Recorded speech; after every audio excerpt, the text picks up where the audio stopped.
नमस्कार दोस्तों, स्वागत है आप सबका आपके अपने YouTube चैनल एग्ज़ाम टैबलेट में। दोस्तों इस वीडियो में हम लोग फर्स्ट एड से रिलेटेड MCQs को देखेंगे।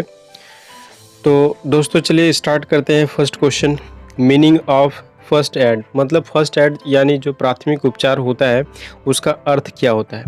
ऑप्शन ए में हो गया first treatment by the doctor, मतलब डॉक्टर के द्वारा जो प्राथमिक उपचार किया जाता है उसको बोलते हैं, या फिर first treatment by the nurse, या फिर नर्स के द्वारा जो प्राथमिक उपचार किया जाता है, पहला उपचार किया जाता है उसको बोलते हैं, या फिर first treatment by the trained health worker, या फिर ट्रेंड हेल्थ वर्कर के द्वारा जो प्राथमिक उपचार किया जाता है, फर्स्ट ट्रीटमेंट किया जाता है उसको बोलते हैं, या फिर ऑप्शन डी में first treatment by any person before the arrival of health worker, या फिर कोई भी पर्सन के द्वारा किया गया प्राथमिक उपचार हेल्थ वर्कर के या फिर नर्स के या फिर डॉक्टर के आने से पहले। तो दोस्तों इसका जो सही जवाब है कि फर्स्ट एड का जो मीनिंग होता है, प्राथमिक उपचार का जो मीनिंग होता है, ये होता है कि मतलब कोई भी हेल्थ वर्कर या फिर डॉक्टर के या फिर नर्स के आने से पहले किसी भी पर्सन द्वारा, मतलब किसी आम आदमी द्वारा भी, अगर आम नागरिक है उसके द्वारा भी अगर कोई मेडिकल हेल्प किया गया हो या फिर पहला जो प्राथमिक उपचार किया गया हो किसी पर्सन को बचाने के लिए, तो उसको क्या बोलते हैं, इसको फर्स्ट एड बोलते हैं। ठीक है, उसके बाद नेक्स्ट जो क्वेश्चन है, क्वेश्चन नंबर 2 में, what is the purpose of bandaging, मतलब बैंडेजिंग का जो हम लोग पट्टी लगाते हैं उसका पर्पस क्या है। ठीक है, तो पट्टी लगाने का पर्पस क्या है। ऑप्शन ए में to support and comfort the affected area, मतलब जो प्रभावित एरिया है, घायल जो एरिया है उसको सपोर्ट के लिए और फिर या फिर आराम पहुंचाने के लिए, या फिर ऑप्शन बी में हो गया to stop bleeding by building pressure, या फिर दबाव बनाने के लिए, खून को रोकने के लिए, दबाव बनाने के लिए। ठीक है, इसके लिए भी बैंडेजिंग किया जाता है। या फिर ऑप्शन सी में to maintain the right position of dressing, या फिर जो मरहम पट्टी मतलब जो ड्रेसिंग किया गया है, जो ड्रेसिंग किया गया है उसका जो राइट पोजीशन है, सही पोजीशन को बनाए रखने के लिए बैंडेजिंग किया जाता है। तो और ऑप्शन डी में हो गया ऑल ऑफ द अबव, इसका मतलब उपयुक्त सभी। तो दोस्तों इसका जो सही जवाब है ये है ऑल ऑफ द अबव, मतलब बैंडेजिंग का जो पर्पस होता है कि ये उस एरिया को, अफेक्टेड एरिया को सपोर्ट करता है, कंफर्ट पहुंचाता है, आराम पहुंचाता है। अगर ब्लीडिंग निकल रहा हो तो उसमें प्रेशर बना के ब्लीडिंग को, खून जो बह रहा है उसको रोकने का भी पर्पस उसका होता है, बैंडेजिंग का उद्देश्य होता है। और फिर जो ड्रेसिंग किया गया है उसको जो पोजीशन है उसका स्थिति सही रखने के लिए भी, मेंटेन रखने के लिए भी बैंडेजिंग किया जाता है। ठीक है, तो अब नेक्स्ट क्वेश्चन देखते हैं। What do you mean by wound, मतलब घाव से आप क्या समझते हैं। वुंड मतलब घाव से आप क्या समझते हैं। A break in continuity of the bone, bone के कंटिन्यूटी में मतलब ब्रेक आ जाए या फिर मतलब हड्डी टूट जाए तो उसको घाव बोलेंगे, नहीं बोलेंगे। या फिर ऑप्शन बी में हो गया a break in the continuity of blood vessels, या फिर कोई ब्लड वेसल्स या फिर अगर कोई वेन जहाँ से खून गुजर रहा है अगर उसका टूट जाए तो उसको क्या बोलेंगे, या फिर कट जाए तो उसको क्या बोलेंगे, वुंड बोलेंगे, उसको भी वुंड नहीं बोलेंगे। या फिर ऑप्शन सी में a break in the continuity of skin, या फिर मतलब स्किन में जो कंटिन्यूटी होता है वहाँ पे अगर ब्रेक होता है, ठीक है, तो उसको क्या बोलेंगे, वुंड। या फिर ऑप्शन डी में an injury to the muscle and tendons, या फिर मसल्स में इंजरी आ जाए या फिर टेंडेंस में अगर इंजरी आ जाए तो इसको वुंड बोलेंगे। तो किसको, कौन सा ऑप्शन सही है। तो इसका जो सही जवाब है कि वुंड किसको बोलेंगे, a break in continuity of skin, मतलब देखिए अगर स्किन का जो कंटिन्यूटी है उसमें अगर मतलब ब्रेक होता है, उसमें अगर टूटता है तो फिर उसको क्या बोलेंगे, कंटिन्यूटी अगर स्किन का, त्वचा का ब्रेक होता है तो उसको क्या बोलेंगे, वुंड बोलेंगे, घाव बोलेंगे। ठीक है, ये बोन जो टूटता है उसको क्या बोलेंगे, फ्रैक्चर बोलेंगे। तो इस तरह इसका जो सही जवाब है कि वुंड का मीनिंग क्या होता है, a break in the continuity of skin. ठीक है, ऑप्शन सी। अब नेक्स्ट क्वेश्चन हम लोग देखेंगे, पर्पस ऑफ फर्स्ट एड। तो फर्स्ट एड का उद्देश्य क्या है, मतलब जो प्राथमिक उपचार किया जाता है उसका उद्देश्य क्या है।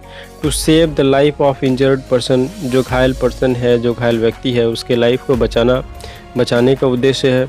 या फिर option B carry to the hospital in serious condition, अगर सीरियस बहुत ज़्यादा कंडीशन है, बहुत स्थिति ख़राब है, तो ऐसी स्थिति में हॉस्पिटल तक पहुंचाना फर्स्ट एड का उद्देश्य है।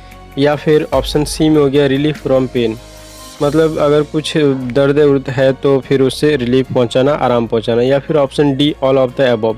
तो दोस्तों इसका जो सही जवाब है ये होगा option D all of the above. First aid का जो पर्पस होता है ये किसी इंसान के जान को, ज़िंदगी को बचाने का भी होता है। उसे अगर सीरियस कंडीशन है तो उसको हॉस्पिटल तक पहुंचाना भी फर्स्ट एड का पर्पस होता है। अगर उसको पेन है तो उसमें रिलीफ पहुंचाना भी फर्स्ट एड का पर्पस होता है। नेक्स्ट अब सवाल देखेंगे।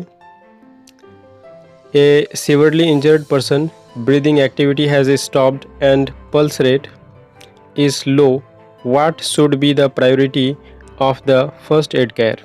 ठीक है, तो अगर मतलब कोई पर्सन है जो बहुत ही ज़्यादा मतलब सीवियर इंजर्ड है, बहुत ही ज़्यादा मतलब घायल है, उसमें ब्रीदिंग एक्टिविटी स्टॉप्ड हो चुकी है, मतलब उसमें जो सांस लेता है छोड़ता है आदमी तो वो स्टॉप हो चुका है, ब्रीदिंग नहीं ले रहा है, सांस नहीं ले रहा है। और पल्स रेट क्या है, बहुत लो हो चुका है, मतलब पल्स रेट जो है, नाड़ी का जो दर है वो बहुत कम हो चुका है। तो ऐसे स्थिति में जो पहला स्टेप लेंगे हम लोग फर्स्ट एड के पर्पस में, तो फर्स्ट जो स्टेप लेंगे उसको क्या लेंगे, फर्स्ट स्टेप क्या होना चाहिए। ठीक है, option A to clean airway and keep open. तो जो एयरवे होता है, जैसे नाक हो गया, नली हो गया सांस का, तो मुंह हो गया, ये सब को क्लीन करना, हाँ, और कीप ओपन खुला रखना। या फिर ऑप्शन बी में हो गया आर्टिफिशियल ब्रीदिंग, मुंह से मुंह लगाकर मतलब सांस देना, इसको आर्टिफिशियल ब्रीदिंग बोलेंगे। या फिर ऑप्शन सी में हो गया एक्सटर्नल कार्डियक मसाज, या फिर जो मसाज होता है, कार्डियक मसाज जो होता है उसको हम लोग देंगे। या फिर ऑप्शन डी में कैरी टू द हॉस्पिटल, या फिर हॉस्पिटल उठा के ले जाएंगे। तो दोस्तों इसका जो सही जवाब है ये है to clean airway and keep open. तो अगर किसी पर्सन में अगर उसको ब्रीदिंग एक्टिविटी रुक गई है, पल्स रेट बहुत कम हो चुका है, तो ऐसी स्थिति में हम लोगों का जो फर्स्ट जो हम लोगों का स्टेप होगा, फर्स्ट एड का जो स्टेप होगा, ये क्या होगा, to clean airway and keep open. उसके बाद ये फर्स्ट स्टेप करने के बाद उसके बाद क्या करेंगे हम लोग, उसके बाद आर्टिफिशियल ब्रीदिंग दे सकते हैं, और उसके बाद फिर एक्सटर्नल कार्डियक मसाज भी दे सकते हैं। और अगर कंडीशन बहुत ज़्यादा ख़राब है तो उसको हॉस्पिटल तक पहुंचा देना है, कैरी कर देना है। ठीक है, तो लेकिन जो पहला स्टेप होगा वो क्या होगा कि जो एयरवे है उसको क्लीन करेंगे और ओपन रखेंगे। नेक्स्ट जो क्वेश्चन है, in case of fire burn, अगर मतलब कोई आग से जल जाता है, what should be the priority of first aid care. तो उस टाइम आग से अगर कोई जल गया तो फर्स्ट एड का जो प्रायोरिटी होता है वो क्या होना चाहिए। ऑप्शन ए में हो गया separate the injured person from the source of fire. Injured person को जो फायर का जो सोर्स है उससे अलग करना। या फिर इंजर्ड पर्सन का जो अफेक्टेड एरिया है जहाँ जल गया है उसको कवर कर देना बैंडेज से या फिर क्लॉथ से। या फिर ऑप्शन सी में हो गया असेसमेंट ऑफ हाइपोवेल्मिक शॉक, या फिर नापेंगे कि हाइपोवेल्मिक शॉक मतलब कितना हुआ है, हाइपोवेल्मिक हर्ट कितना पहुंचा है, मतलब जलने के कारण कितना ब्लड या फिर फ्लूइड लॉस हुआ है, ये इसका असेसमेंट करेंगे। या फिर ऑप्शन डी में हो गया ABCs of the injured person, या फिर जो एयरवे है और फिर ब्रीदिंग है और उसके बाद जो सर्कुलेशन है इसको चेक करेंगे पर्सन में। तो दोस्तों इसका जो सही जवाब है कि अगर कोई पर्सन जल गया है तो सबसे पहले उसका फर्स्ट एड क्या करेंगे, सबसे पहले उसको क्या करेंगे, जो सोर्स ऑफ फायर है जहां वो जल रहा है उससे सबसे पहले अलग करेंगे। ठीक है, उसके बाद ही कोई दूसरा स्टेप लेंगे। ठीक है, और इसका अब जो नेक्स्ट सवाल है, sign and symptom of fracture. तो फ्रैक्चर अगर कहीं हो जाता है तो उसका क्या क्या साइन है और सिम्टम है। ठीक है, ऑप्शन ए में हो गया sharp pain in the affected area, जो शार्प पेन होगा, बहुत तेज़ दर्द होगा जहाँ पे फ्रैक्चर हुआ होगा उस एरिया में। या फिर ऑप्शन बी में हो गया swelling around the fractured bone, जहाँ पे जो हड्डी टूटा है उसके चारों ओर क्या हो जाएगा, फूल जाएगा, सूजन हो जाएगा। या फिर ऑप्शन सी में हो गया शॉर्टनिंग ऑफ बोन, या फिर हड्डी अगर टूट गया है तो क्या होगा, हड्डी का जो लेंथ होना चाहिए एक्चुअल में उससे थोड़ा कम हो जाएगा। या फिर ऑल ऑफ द अबव। तो दोस्तों इसका जो सही जवाब है कि अगर कहीं पे फ्रैक्चर होता है कहीं पे, तो उसका साइन और सिम्टम क्या होगा, ऑल ऑफ द अबव होगा, इनमें से सभी होगा, ऊपर में जो भी है। साथ पेन होता है अगर कहीं पे फ्रैक्चर हो जाता है तो, और फ्रैक्चर होने पे क्या होता है, आसपास का एरिया जो होता है उसमें सूजन हो जाता है। और अगर फ्रैक्चर होता है बोन में, जैसे अगर भारी फ्रैक्चर हुआ, मतलब ज़्यादा फ्रैक्चर हुआ, कंप्लीट फ्रैक्चर हुआ, तो इसमें या फिर कम्युनिकेटेड फ्रैक्चर अगर हुआ तो भी इसमें क्या होता है कि जो बोन होता है ना वो क्या हो जाता है, शॉर्ट हो जाता है, मतलब छोटा हो जाता है, उसका एक्चुअल जो लेंथ होना चाहिए उससे कम हो जाता है। उसके बाद नेक्स्ट जो सवाल है अब इसको देखेंगे, what could be the route of entry for the poisonous substance in our body. तो हमारे बॉडी में, हमारे शरीर में जो पॉइज़न होते हैं, जो विषाक्त पदार्थ होते हैं, उनका मतलब एंट्री का क्या क्या रूट है, ठीक है। ऑप्शन ए में हो गया थ्रू इंजेक्शन, मतलब खाने के द्वारा आ सकता है, या फिर थ्रू इनहेलेशन, मतलब सांस अगर हम लोग कहीं पे लेंगे तो आ सकता है, या फिर इंजेक्शन के थ्रू, या फिर ऑल ऑफ द अबव। तो दोस्तों इसका जो सही जवाब है ऑल ऑफ द अबव।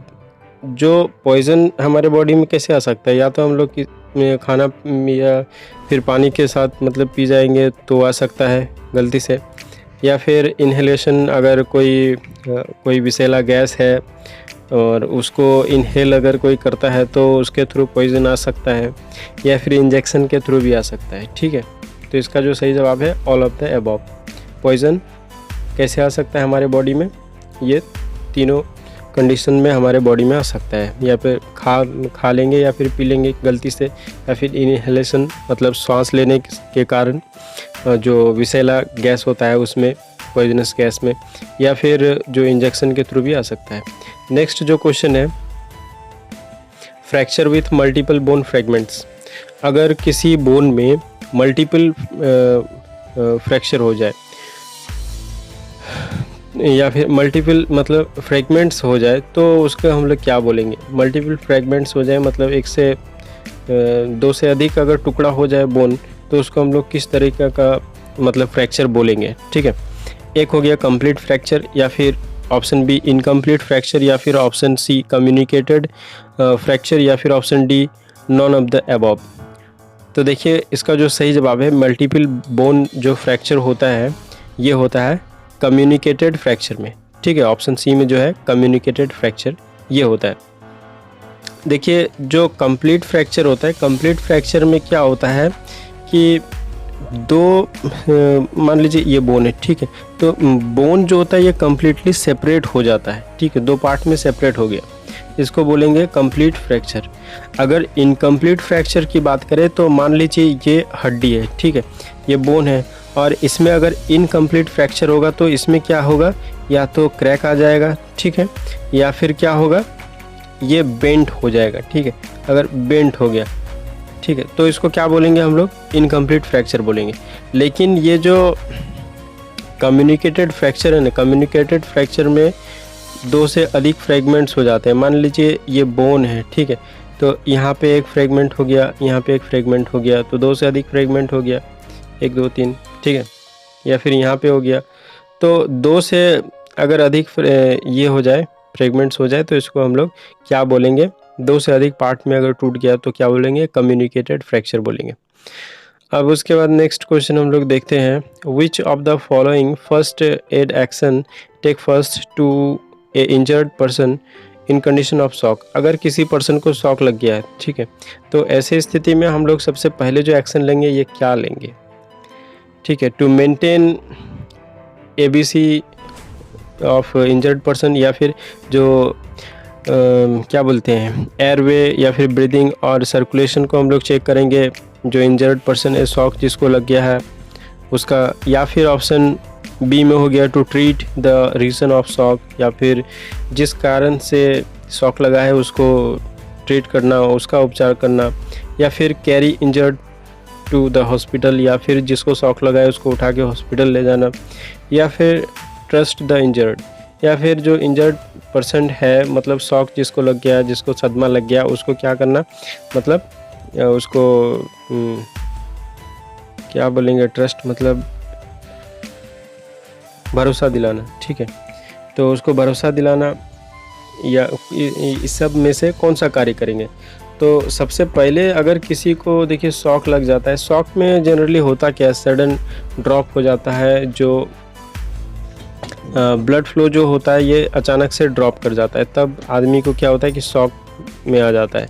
और शॉक में आने का जो मेन रीज़न है यही मतलब इसी को ट्रीट करना, ये जो होता है फर्स्ट जो हम लोग का एक्शन होना चाहिए फर्स्ट एड में, कि शॉक का रीज़न क्या है, इसको ट्रीट करना फर्स्ट एड का पहला हम लोगों का प्रायोरिटी होगा, ठीक है। उसके बाद ही जो होगा। तो दोस्तों वीडियो को अंत तक देखने के लिए बहुत बहुत धन्यवाद, और वीडियो को लाइक करें, शेयर करें, और अगर आप हमारे इस चैनल में नए व्यूअर हैं तो हमारे इस चैनल को ज़रूर सब्सक्राइब कर लें और बेल आइकन को भी प्रेस कर लें।